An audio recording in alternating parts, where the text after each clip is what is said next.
मेरे प्यारे दोस्तों, दिल्ली की गौरी चैनल पर आप सभी दोस्तों का स्वागत है। सभी को नमस्कार। आप यदि इस चैनल पर नए हैं तो कृपया मेरे चैनल को सब्सक्राइब, लाइक, शेयर और बेल आइकॉन को जरूर प्रेस कर। आइए चलते हैं एक नई कहानी की ओर। आपके लिए एक जोखिम भरी हिंदी कहानी है, रोमांचक रोंगटे खड़े करने वाली हिंदी कहानियां नंबर 7। एक बार की बात है, पहाड़ों के बीच बसे एक छोटे से गांव में इसाबेला नाम की एक खूबसूरत युवती रहती थी।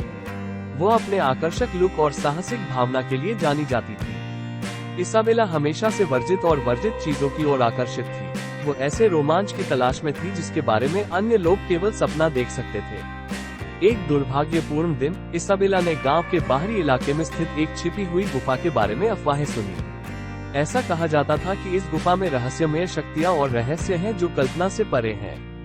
फुसफुसाहटों से उत्सुक होकर इसाबेला ने सच्चाई को उजागर करने के लिए एक अभियान शुरू करने का फैसला किया। चांदनी आकाश के नीचे इसाबेला ने घने जंगल के माध्यम से अपना रास्ता बनाया, केवल अपने दृढ़ संकल्प और टिमटिमाती लालटेन द्वारा निर्देशित। जैसे ही वो गुफा के प्रवेश द्वार पर पहुंची, उसे एक भयानक अनुभूति हुई। वो एक पल के लिए झिझकी, लेकिन अपनी अतृप्त जिज्ञासा से प्रेरित होकर तुरंत अपने डर को खारिज कर दिया। गुफा में हर कदम गहराई में जाने के साथ इसाबेला को अपनी नसों में एड्रेनालाइन का प्रवाह महसूस होता था। गुफा की दीवारें प्राचीन प्रतीकों और जटिल नक्काशी से सजी हुई थीं, जो एक भूली हुई सभ्यता की ओर इशारा करती थी। जैसे जैसे वो आगे बढ़ रही थी, हवा प्रत्याशा से बोझिल थी, उन खतरों से अनजान जो उसका इंतजार कर रहे थे। अचानक इसाबेला की नजर एक छिपे हुए कक्ष पर पड़ी। कमरा एक नर्म, अलौकिक चमक से नहाया हुआ था, जो केंद्र में रखे एक रहस्यमय क्रिस्टल से निकल रहा था। इसकी चमक से मंत्रमुग्ध होकर इसाबेला क्रिस्टल के पास पहुंची। उसका दिल उत्साह से धड़कने लगा। जैसे ही वो क्रिस्टल को छूने के लिए आगे बढ़ी, उसके शरीर में ऊर्जा का एक झोंका आया। एक चकाचौंध रोशनी ने कक्ष को घेर लिया और इसाबेला ने खुद को कल्पना से परे एक दायरे में पहुंचा हुआ पाया। प्रकृति के नियमों को निलंबित कर दिया गया और आनंद और खतरे के बीच की रेखा धुंधली हो गई। इस अलौकिक आयाम में इसाबेला का सामना असाधारण सुंदरता और शक्ति वाले प्राणियों से हुआ। उनके पास आनंद का ऐसा ज्ञान था जो उनके द्वारा अब तक अनुभव की गई किसी भी चीज से कहीं अधिक था।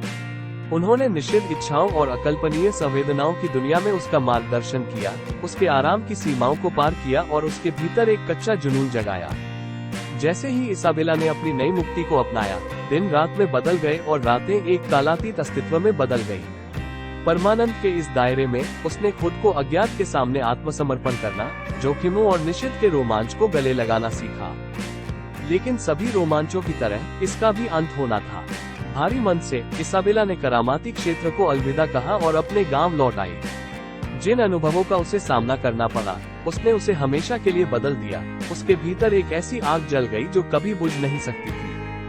उस दिन के बाद से इसाबेला ने अपना जीवन निडरता से जिया, अपनी इच्छाओं की गहराइयों का पता लगाने और इसके साथ आने वाले जोखिमों को अपनाने से डरे बिना।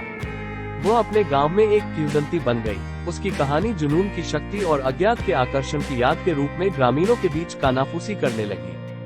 और इसलिए इसाबेला की कहानी उन लोगों के लिए एक सतर्क कहानी और प्रेरणा के रूप में कार्य करती है जो जोखिम भरी दुनिया में उद्यम करने का साहस करते हैं। उन्हें याद दिलाते हैं कि जीवन में सबसे बड़ी खुशी अक्सर परंपरा की सीमाओं से परे होती है।